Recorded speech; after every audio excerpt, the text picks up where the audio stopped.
अस्सलाम वालेकुम। आप सब कैसे हैं? आप सब ठीक होंगे, खैरियत से होंगे। वेलकम टू माय चैनल और आप देख रहे हैं लर्न विद टीके। आज एडोब फोटोशॉप में हम नया टूल डिस्कस करेंगे जो कि हमारे पास आर्ट हिस्ट्री ब्रश टूल और हिस्ट्री ब्रश टूल के नीचे आपको ये देखने को मिलेगा। इरेजर टूल जो है, जब मैंने इसको राइट क्लिक किया है तो आप यहाँ पर देख सकते हैं कि 3 टूल्स आपको देखने को मिल रहे हैं, eraser tool, background eraser tool और मैजिक इरेजर टूल। आज सिर्फ हम इरेजर टूल को डिस्कस करेंगे। इंशाल्लाह नेक्स्ट लेक्चर में हम बैकग्राउंड इरेजर टूल और मैजिक इरेजर टूल को डिस्कस करेंगे। इरेजर टूल का जो हमारे पास शॉर्टकट है वो ई है, और इसकी डेफिनेशन की तरफ चलते हैं कि इरेजर टूल एक्चुअली है क्या। Eraser tool changes pixels to the background colour और makes them transparent. In simple words आपको इतना बताऊं कि जब भी आप फॉर एग्जांपल फिजिकली अगर आपके पास एक पेंसिल है और आप उस पेंसिल को यूज़ करके पेपर पे कुछ भी ड्रॉ करते हैं, लिखते हैं, तो आप समझते हैं कि मुझे ये जो चीज़ है वो यहाँ से रिमूव करनी है, तो आप क्या करते हो कि रेज़र पकड़ के वहाँ से उसको अरेज कर लेते हो।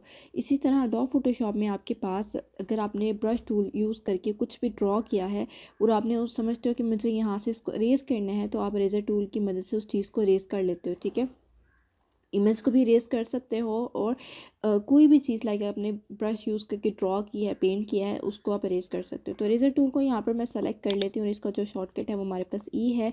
इसकी ऑप्शंस की तरफ चलते हैं, लेकिन उससे पहले मैं आप लोगों को यहाँ पर जो है वो पेंट ब्रश से एक यहाँ पर ड्रॉ करके दिखाऊँगी। ठीक है, यहाँ पर मैंने न्यू लेयर जो है वो क्रिएट की है और यहाँ पर मैं कुछ भी जो है वो सिंपल सा एक स्ट्रोक जो है वो क्रिएट किया मैंने। ठीक है, ये सीधी लाइन में इसलिए किया क्योंकि मैंने इसको जो है वो शिफ्ट प्रेस करके ड्रॉ किया। तो ये हमारे पास जो है वो ड्राइंग आ गई। इसके बाद अब मैं यहाँ पर इरेजर टूल जो है वो सेलेक्ट कर लेती हूँ और इसकी ऑप्शंस की तरफ चलती हूँ। पहला हमारे पास जो ऑप्शन है वो ब्रश सेटिंग्स है। जिस तरह हमने डिटेल में ब्रश टूल जब डिस्कस किया था उसमें हमने ब्रश सेटिंग्स को जो है वो डिस्कस किया था। तो ब्रश टूल में जिस तरह ये ऑप्शंस आती हैं, यहाँ पर इरेजर टूल में भी आती हैं। तो सबसे पहले साइज़ को अगर हम देखें, साइज़ को आप जो है वो इंक्रीज़ डिक्रीज़ यहाँ से भी कर सकते हो। जिस तरह ब्रश टूल को आप वहाँ से कर सकते थे। ब्रश टूल में जब जब आप सेलेक्ट करते थे ब्रश टूल, वहाँ से जिस तरह आप यहाँ पर कर सकते हो, सेम ऑप्शंस जो है वो इरेजर टूल में भी है। आप ब्रैकेट्स की मदद से जो है वो अपने इरेजर का साइज़ जो है इरेजर का साइज़ जो है वो इंक्रीज़ कर सकते हैं एंड डिक्रीज़ कर सकते हैं। इसके बाद आपके पास जो ऑप्शन आता है वो हार्डनेस का आता है। तो हमारे पास जो हार्डनेस है रेज़र की वो भी 100% है। ठीक है, जिस तरह आप पेंसिल से जब पेपर पे कुछ ड्रॉ लिखते हो तो आप दबा के इरेज करते हो तो वो पूरा फुल इरेज कर देता है, लेकिन अगर हल्का हल्का करते हो तो वो थोड़ा सा नीचे से ब्लरी इफेक्ट, यानी आपको थोड़ा बहुत लिखा हुआ नज़र अभी भी आ रहा होता है। ठीक है, तो इसी तरह हमारे पास यहाँ पर हार्डनेस का फंक्शन है। अभी फ़िलहाल के लिए मैं 100% पे रखती हूँ। ठीक है, और यहाँ पर इसका जो साइज़ है रेज़र का वो डिक्रीज़ कर लेती हूँ। यहाँ पर मैंने क्या किया, मैंने यहाँ पर एक स्ट्रोक यानी इरेज किया। ठीक है, अब यहाँ पर मैं जाऊँगी दोबारा और इसकी जो हार्डनेस है वो उसको ले जाती हूँ 34% और अब यहाँ पर जो है वो मैं इरेज करती हूँ।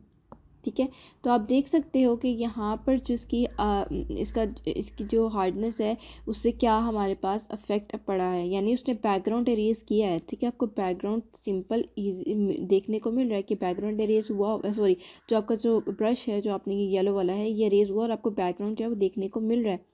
लेकिन इसके जो एजेस थे हमारे पास जो 100% पे थे, जब हमारे पास जो हार्डनेस 100% थी, उसकी जो एजेस थे वो बिल्कुल हार्ड है, जबकि इसके जो एजेस हैं वो सॉफ्ट देखने को आपको मिल रहे हैं। तो ये हमारे पास डिफरेंस था बिटवीन दी फुल हार्डनेस यानी 100% हार्डनेस एंड 34% हार्डनेस। ठीक है, तो फिलहाल के लिए मैं इसको ले जाती हूँ 100% पे। ठीक है, हार्डनेस को मैंने 100% पे रखा क्योंकि मैंने आगे ऑप्शंस आप लोगों को समझानी है।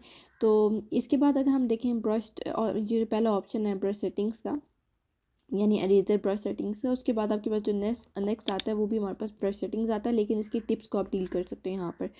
फॉर एग्जांपल यहाँ पर अभी हमारे पास ये वाला ब्रश जो है वो सिलेक्टेड था, तो मैं यहाँ पर ये वाला ले लेती हूँ। ठीक है, और इससे जो है वो यहाँ पर मैं अरेज करती हूँ। तो आप यहाँ पर अब जो है वो डिफरेंस देख सकते हो कि वो अरेज कर रहा है लेकिन इन डिफरेंट डिज़ाइन। ठीक है, यानी मेरे पास जो है पहले जो टिप थी इसकी वो राउंड थी और यहाँ पर जो ब्रश की जो हमारे पास टिप है वो डिफरेंट है, डिफरेंट यानी डॉट डॉट्स में। तो ये था हमारे पास ब्रश सेटिंग्स का। इसको मैंने डिटेल में जब मैंने ब्रश टूल बताया था, सिखाया था, तब मैंने डिस्कस किया था। अगर आप लोगों ने वो लेक्चर नहीं देखा, मैंने उसका लिंक जो है डिस्क्रिप्शन बॉक्स में मेंशन कर दिया हुआ है, वहाँ से आप लोग ब्रश टूल जो है जब सेलेक्ट करेंगे तो वहाँ पर आप लोगों को ये सेटिंग्स देखने को सीखने को मिल जाएंगी। इसके बाद हमारे पास जो है वो मोड आता है। ठीक है, हमारे पास जो पहला मोड है वो ब्रश है, मैंने ब्रश भी सेलेक्ट किया हुआ है। फॉर एग्जाम्पल अगर मैं ब्लॉक करती हूँ इसका साइज़ जो है वो इंक्रीज़ आप नहीं कर सकते ना डिक्रीज़ कर सकते हैं, ना ही आप इसकी ओपेसिटी को हैंडल कर सकते हैं, ना आप इसका फ़्लो यहाँ पर हैंडल कर सकते हैं, और आप सिर्फ जो हैंडल कर सकते हैं वो है स्मूथिंग का। ठीक है, तो ब्लॉक में अगर आप रेस करोगे तो आपको जो है वो इस तरह देखने को मिलेगा। ठीक है, तो ये रेस जो कर रहा है वो ब्लॉक फॉर्म में कर रहा है। मुझे ब्लॉक फॉर्म में नहीं चाहिए, मुझे अभी फ़िलहाल के लिए आप लोगों को, क्योंकि आगे की ऑप्शन समझानी है, तो ब्रश टूल को दोबारा मैं सेलेक्ट कर लेती हूँ, और इसका जो मैंने टिप था अभी चेंज नहीं किया, इसको हम दोबारा राउंड में यहाँ से ले लेते हैं। ठीक है, और ये हमारे पास ब्रश दोबारा आ गया। पेस्टी को हम यहाँ अगर डिस्कस करते हैं तो पेस्टी हमारे पास जो है वो भी 100% है। 100% में मैं यहाँ पर जो है वो रेज़ कर रही हूँ। ठीक है, और अब इसकी जो पेस्टी है वो यहाँ से मैं डिक्रीज़ कर रही हूँ। आप यहाँ से भी डिक्रीज़ कर सकते हैं और यहाँ से भी डिक्रीज़ कर सकते हैं। तो मैं ले जाती हूँ लाइक 72%, और अब यहाँ से मैं जो है वो इरेज़ कर रही हूँ।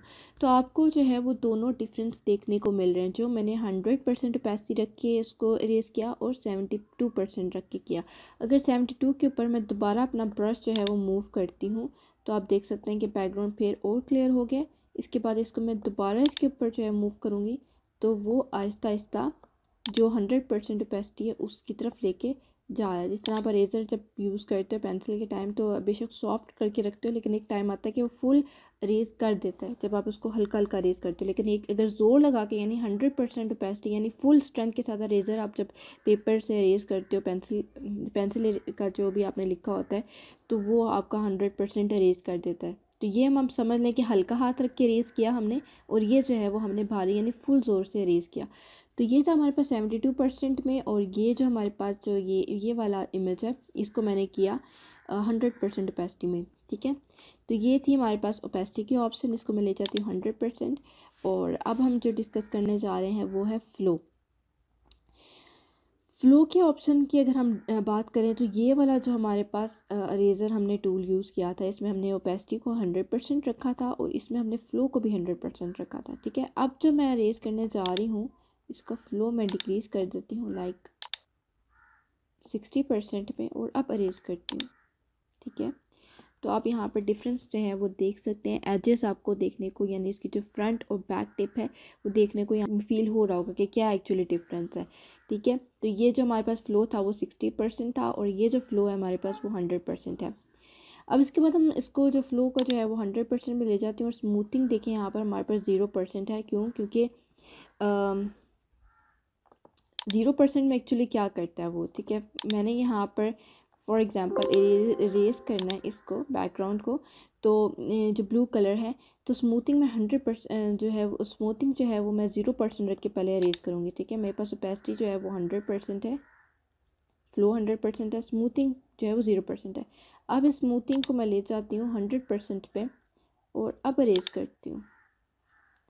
तो यहाँ पर आप देख सकते हैं इसके जो एजेस हैं वो बिल्कुल स्मूथ हैं, उनमें ज़्यादा कर्व्स नहीं है। जबकि जब मैंने 0% स्मूथिंग रखा था उसमें ups and downs and curves काफ़ी आपको देखने को मिल रही हैं।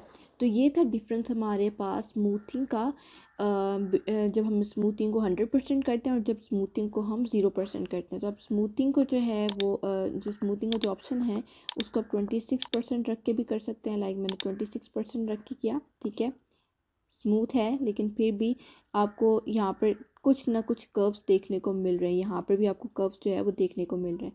तो ये चीज़ आप जब खुद यूज़ करेंगे आपको खुद जो है वो डिफरेंस देखने को मिलेगा कि जब मैंने इसको यूज़ किया था तो मुझे बहुत जो है वो डिफ़िकल्टी हुई थी कि कहीं जो रेस कर रहा है उसका जो टिप है, यानी फॉर एग्जांपल मैं इसको अगर लेके जा रही हूँ लो पे तो वो यानी 0% पे, तो उसने जब रेज़ किया तो मुझे ऐसा लगा जैसे वो इधर उधर भी रेज़र मूव कर रहा है। जबकि जब मैंने इस स्मूथिंग को 100% किया तो वो बिल्कुल स्मूथली उसने रेज़ किया, मेरा जो मुझे फ़ील नहीं हुआ कि वो आउट ऑफ द वे जो है वो मूव कर रहा है। ठीक है, क्योंकि कभी कभार आप लोग जब माउस यूज़ करते हो तो आपका जो हैंड शेक कर जाता है या आपकी फिंगर जो है थोड़ी सी मूव कर जाती है, तो आपको लगता है कि मेरा जो रेज़र है वो आउट ऑफ द लाइन जो है वो जा रहा है, तो तब आप स्मूथिंग का जो ऑप्शन है वो यूज़ करते हैं।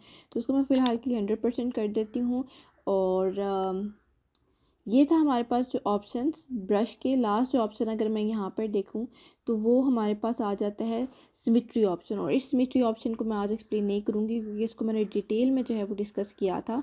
जब हमने ब्रश टूल को डिस्कस किया था। तो आई वुड हाईली रिकमेंड कि अगर आप लोगों ने मेरा वो अभी तक लेक्चर नहीं देखा, उस लेक्चर को देखें। वहाँ पर मैंने इस ऑप्शन को डिटेल में डिस्कस किया। और अगर आप लोगों को कोई क्वेश्चन हो तो आप लोग इनबॉक्स में भी मेरे से पूछ सकते हैं, ठीक है। इंस्टाग्राम आईडी मैंने डिस्क्रिप्शन बॉक्स में मेंशन कर दी है, और दूसरा कमेंट सेक्शन में पूछ सकते हैं। तो ये था आज का लेक्चर। आई होप आप लोगों को समझ आ गई होगी रेज़र टूल की। ये रेज़र टूल है क्या, और ये बहुत ईजी टूल था और मज़े का भी टूल था। इंशाल्लाह हम नेक्स्ट लेक्चर में जो है बैकग्राउंड इरेज़र टूल को डिस्कस करेंगे। अपना ख्याल रखिएगा। अल्लाह हाफ़िज़।